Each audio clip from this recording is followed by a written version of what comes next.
episode 9 of the Youth Squad Legends series with Chesterfield. Someone's asking me to make a Spotify playlist full of Ennis's jams. Well, here you go. It's packed full of Zimbabwean bangers. Brap.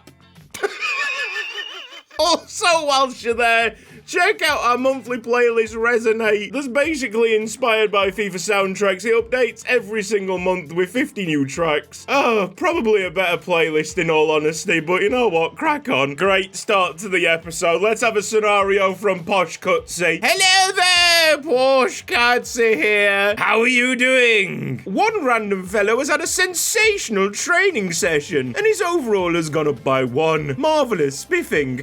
Okay, toodles! Yes, Google randomly selected a player. It was Andrea Corbelli, so he's making up for his misdemeanor in missing the team bus earlier in the season. His overall's gone from 51 to 52. Now, we did have a holdover game from last episode's recording. It's time to watch that before diving into the action today. We get to do it all over again in 2 days' time. Swindon away. Whoa, opponent analysis. It's a 5-3-2 holding. No transfer offers just yet. It's now snowing in miserable England. I'm dead excited for this. This is right up Kjartansen's alley. Oh boy, hang on.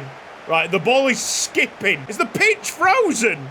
I think the pitch is frozen. It's like bobbling all over the place. Oh, okay. Wow, this is freaking me out. It's like a totally different game. Enos Jam probably right out of the comfort zone.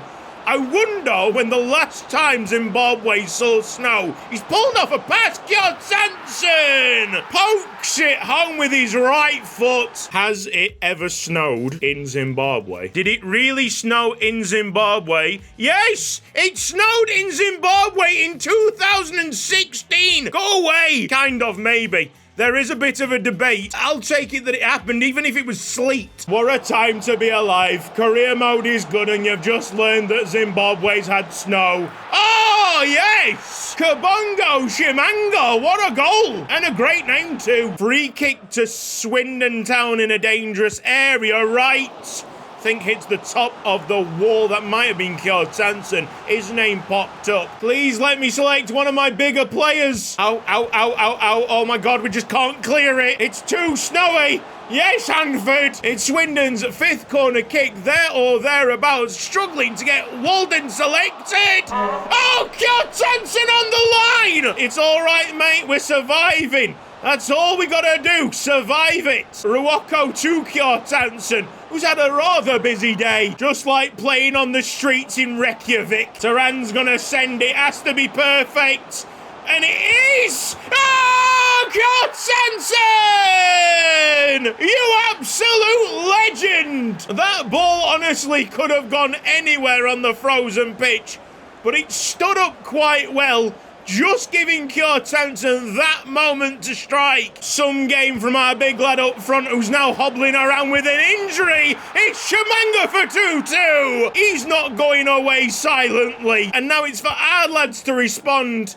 Come on, Kjartansen, shake that thing off. I think Kjartansen is still feeling it. That could be really, really bad news for Chesterfield. It was always the worry if he got a bad injury. We're going to stick with it because there's no way I'm putting Sheringham on this football field. It's lucky. Shimanga's got himself a hat-trick.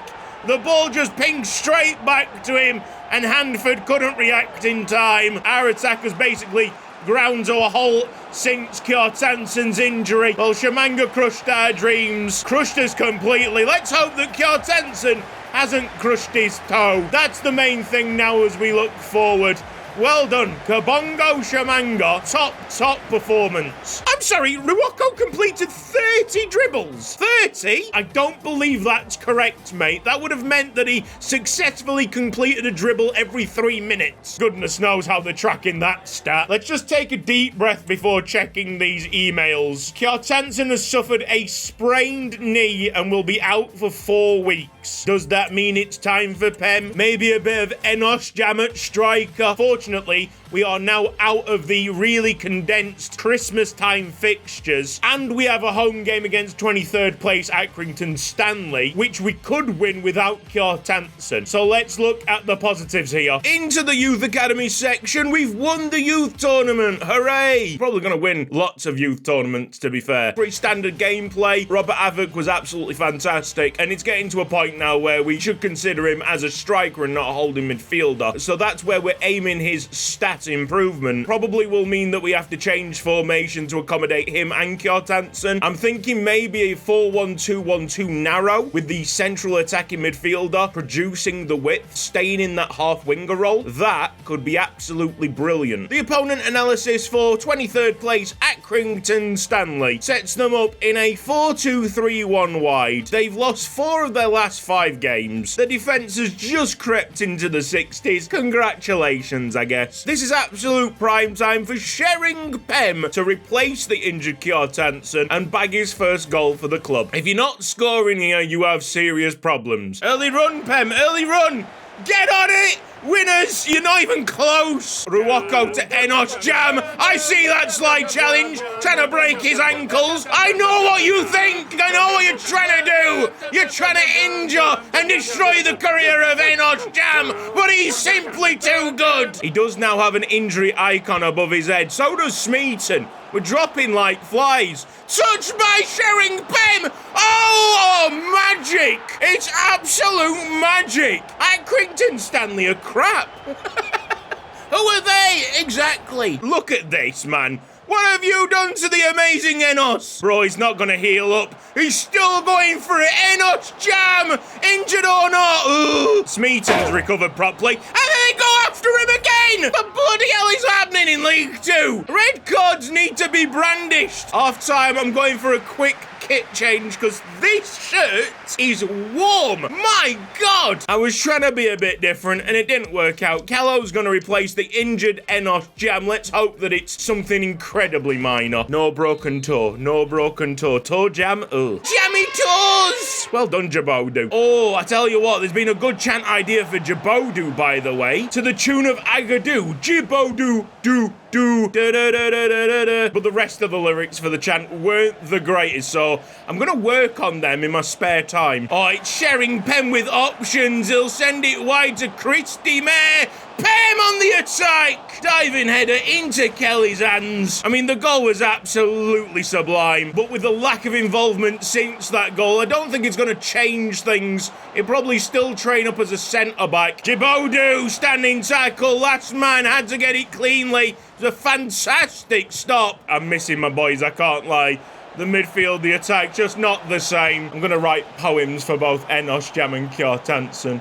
Oh, Cheltenham, your blonde locks of hair are so fine. I want you to lead the line. I'm a rhyming genius. Djibodu's been class today. He's taken over everything in defence, moving into midfield. Christy May, another crossing opportunity for Pem. And another easy gather for Kelly. Durassi on the way. Come on, Pem. Chest control. Can he score from there? There's always going to be a difficult angle. The deliveries have been fantastic. Cannot complain one bit about the service. And Bedder is our 3rd injury of the game as the full-time whistle goes.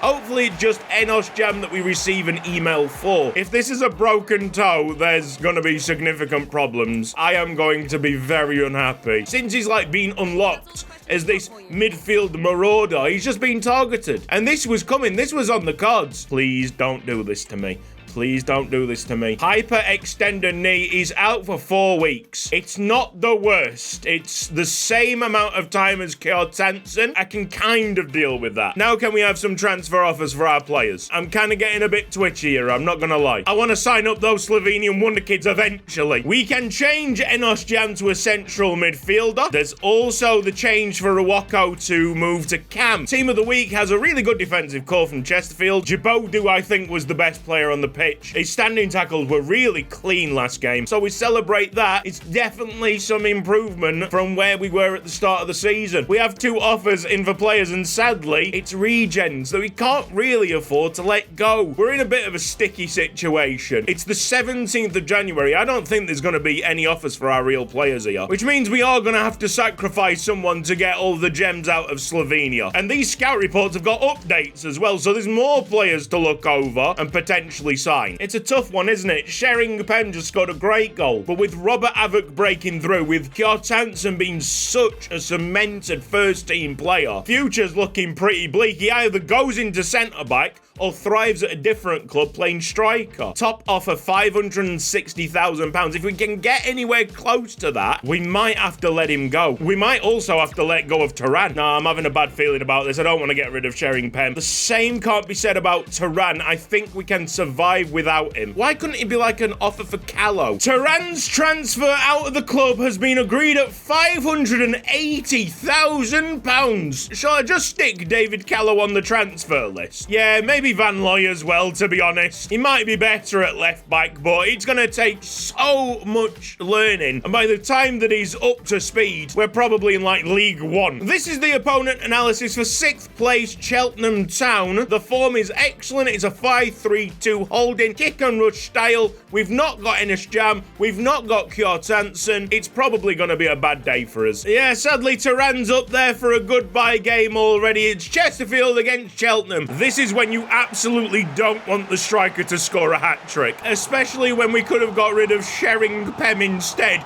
Chris Bancroft did a really nice run there to evade 2 markers. Is that through ball going to get there? It's a bit slow reaction by Bancroft. Jabode decides to leave the ball. What are you doing? It's a good job that the person who took the shot leaned back a little bit too much. Shocking miss, let off the hook. Christy Mary's not doing it today. Because we don't have a big lad, we need that explosion of pace. Sorman onto the right-hand side. From an attacking standpoint, it's been very dull from Chesterfield, and I think I might have made the right decision to sell the Ukrainian forward. Don't worry if it was you who asked for Ukraine in the scouting pool, because Turan really hasn't had a chance to settle down at this club. Ukraine will be put back into the pool, no problem. Cheltenham, just a better team in general, especially when we don't have our target players. Same goes for Vietnam. It'll be back in the pool after this episode. Just so we're aware, that's not going to be the case going forward. After the first season, your players had plenty of time to bed in. Man, we are going through the motions. I've seen enough. It's time for Sheringham up front. Might as well bring on Walden for a bit of experience. I don't know, man. I'm just making it up at this point. See if we can squeeze any kind of performance from the club. Miller looked offside. Hanford pushes away for a corner kick. Sorman trying to have an impact in the game. Will dinky up potentially for Sheringham, who gets swallowed up. Standing tackle by Sorman. At least he's trying. It's a great through ball. Absolutely brilliant. What vision. Back in the game after a moment of sheer brilliance. Lovely find. Maybe we're not going through the motions after all. That just sparked us into life. Sorman trying to bait defenders. We're into the box. Dinking.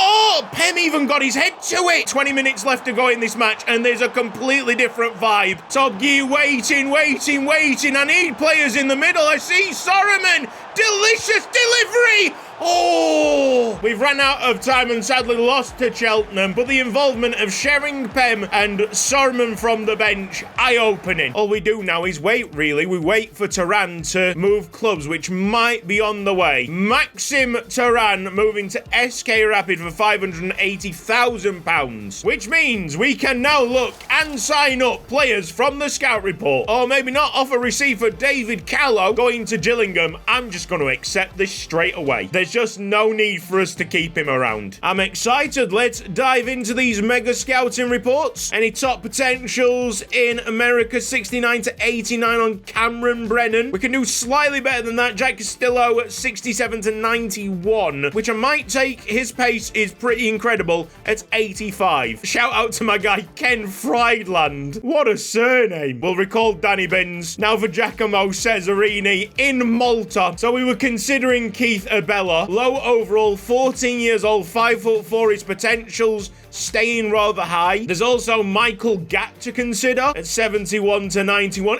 84 to 94! Hello! It's a short striker. We won't really have much use for him. We're not going to change the tactics. So maybe it's a player to sell on straight away. Looking at the rest, I think we stick to our initial plan and sign up Keith Bella. And that concludes Maltos. Cesarini with a couple of weak reports. Not something that you can say about Tomoharu. We seriously need to have a think here because there's some absolute belters. Frank Matko jumping right off the page at 57 to 73 overall. A central midfielder that can quickly replace David Callow. I like Domen Kometic. He's 6 foot. Only worry about him is that he's got a low overall for a 16-year-old. The youth squad's full, but that's fine because we were going to promote Andrew Gretsch straight away. Up goes Frank Matko, and we'll have a bit of Maxims Borisovs as well. So we got to a stage where I decided to sign up Eric Krilovic and Domen Kometic. Unfortunately, we've already used up all of the Turan transfer money. That went super quick, so we have to keep on waiting. Wait for Callow to get sold. Bromley are coming in with a £550,000 offer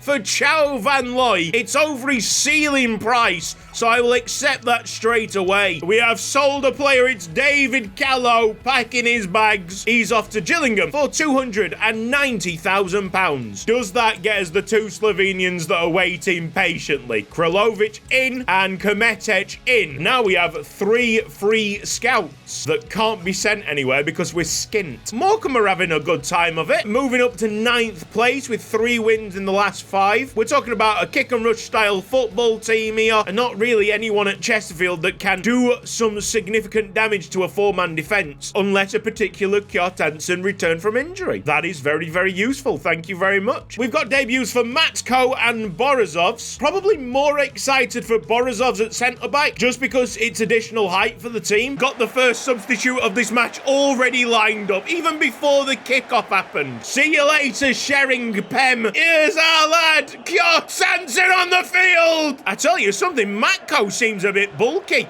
like the Soroman build. Oh, I like that. Oh, gives you something a little bit different to Smeaton, who's quite tiny in comparison. Oh, but he slips a ball into Kjartansson. Red card. Red card. Surely he's off. So long. And that is Kjartansson's first action. Smeaton to send the ball in. Kjartansson will nod down. Everybody's offside. It's Borisovs. Oh, not too bad. Honestly, my initial reaction, that was going wide. But it was on target, and it was a pretty smart save to push away. Is Mbeda our target man? That's silly. That's absolutely ridiculous. Go on, Corbelli. It's a strong tackle. He's impressed me this episode, and he does seem to have a link-up with Ruocco. Off goes Kjartansson. Fake shot. Can't put the keeper off. Maybe the spin shot will. Great goal. That's how easy it is with a top-notch striker up front. He might have only been missing for a couple of weeks, but it felt like a decade. What's that coming over the hill? Is it Kjartansson? Is it Kjartansson? Give me a break with these injuries. No, actually, don't read into that. I don't want anyone to break anything. Welcome to Yuko Ike's Haiku Chronicles with your host, Yuko Ike. Crimson stains the floor, evidence of deadly deeds. Enosh jam sandwich. Corbelli, are we playing this on the ground, Kjartansson? I mean, they are wide open. They've not sorted out their defence whatsoever after the sending off. Is Kjartansson going to get a hat-trick? Probably. Yeah, I've just checked out their formation, playing with 1 centre-back. I guess there is a part of me that respects that, but also it's a bit mad when you're coming up against one of the top strikers in the division. We'll swap out Smeaton for Bancroft, who might actually become a midfielder now that we've got Borisovs. Looks like they're still playing with the 1 centre-back. Surely we're going to see 4 or 5 goals here for Chesterfield. It's a superb opportunity to help out the goal difference. Ruocco Kjartansson will have time. Tries to bring it down. No foul in the box. I'm going to agree with the referee. I think he went down a little bit too easily. Ruocco off target. I can't lie to you, this is looking like a pretty disappointing second half performance, and Beda needs to learn how to hold a defensive line. After seeing this, Bancroft definitely staying at centre-back. His defensive qualities still shining through. As soon as Smeaton left, we were not the same team. team, and we genuinely struggled to get across the line there. Smeaton injured and unavailable, only for 5 days. Great news. That might have actually been a bigger loss than Enos Jam. There's just something about him, keeps things ticking, really sensible on the ball. And look, he's our best overall player for a reason. It's time to say ciao to Chow Van Looy. He moves to Bromley for £550,000. Oh, and that's perfect, isn't it? We're just about to play Bromley in a midweek game here, January the 28th. Enos Jam has not returned just yet, and apparently, if the probable lineup is anything to go by, Van Looy doesn't even make the team. At all. Not even on the bench. Why did you spend that much money on him? Even though on paper they've got a better team than Morecambe, Bromley's season is falling apart. 18th place, 3 losses, 2 draws in the last 5 games. Very defensive, 5-4-1 flats. Cheek probably isolated upfield. We have 2 offers to go and check. Red Star asking for Sheringham on loan. You see, if we say yes to this, we give him a chance to become a decent striker. However, the chances of him overtaking Kjartansson and Robert Avok, very slim. And he's got way more of a chance of breaking through into the first team as a centre-back. And to do that, we have to reject this offer. That is a conundrum, isn't it? Gretsch seems to be moving to Chennai, £380,000. Kjartansson's tired for this one. He's still recovering from the injury. I don't want to, overstretch him. So Gretsch has got, 45 minutes here at the start of the Bromley game to at least say that he's played for Chesterfield. I don't expect anything from the lad, so there's absolutely no pressure on his shoulders. Let's look on the bright side. At least we're developing the ground game. There's been a lot of floated balls into Kjartansson at the start of this series, but it is men against boys. Half-time, 0-0, a really dull performance by both teams. We've had to resort to 3 or 4 long shots, pretty well managed by the goalkeeper. This is absolutely set for Kjartansson to light it up. Arthurs for Bromley. Only one person to target, and he might have got it with a ball that's usually Chesterfield's speciality. Omaloma opens up the scoring, and we've got work to do. Our win probability is down at 5%. I don't believe that for a second. Yes, we are losing. Yes, there's 10 minutes left. But we've been the better side. Kjartansson's look lively, and Ruwako is wide open for the equaliser. We'll show that win probability. I think there's a late turnaround on the cards. Ruwako goes to Kjartansson, squares up the centre-back, drops it to Tob Gee. Let's go backwards to the midfielders. Matko, Lividini, Soroman, Kjartansson. Oh! Wonderful! As he finds the side netting, and Chesterfield outplay Bromley. Thank you very much. What are we talking about? Win probability 5%? I've never heard such b****s. We've been better than them all half. It's about time that we turned it on. Bromley shouldn't have gone defensive. Just brought all kinds of unnecessary pressure. They have this free kick to potentially fix things, but it goes straight into Hanford's hands. Grateful hands at that. That's a lot. Full time. Chesterfield with a late turnaround, but a pretty expected win. I wasn't panicking at all in that game. We had that all under control. We have a new position available for Darassi. This will be right back, where we'll probably see him all the way through the series, to be honest. Very dependable player. We have an offer received for a real player, James Berry. Let's accept MK Dons. Off he goes 2 hours later. Oh, that'd be funny. Mansfield have thrown in £350,000 for Andrew Gretsch. Wesley Purpart seeing the talent. Please let that happen. There'll be confirmation here. Where has he gone to? Oh, he's gone to Mansfield. I love it. So the transfer window has closed, and after all the madness with injuries, everybody is fit now. Clean slate for the next episode, and hopefully way less struggles. This has been Cutsy. Thank you ever so much for watching this episode of Youth Squad Legends. If you've enjoyed it, then please give the video a like. If you're not subscribed around here yet, then press the red box down below and hit the bell icon for mobile notifications. A big thanks to everybody supporting me financially over on Patreon. You can too with a link down in the description box. There's loads of rewards linked to this save, and it also helps the channel out massively. Make sure that I keep doing this full time. Cheers to every single one of you watching this episode in, episode out. You take care. See you next time. Bye-bye.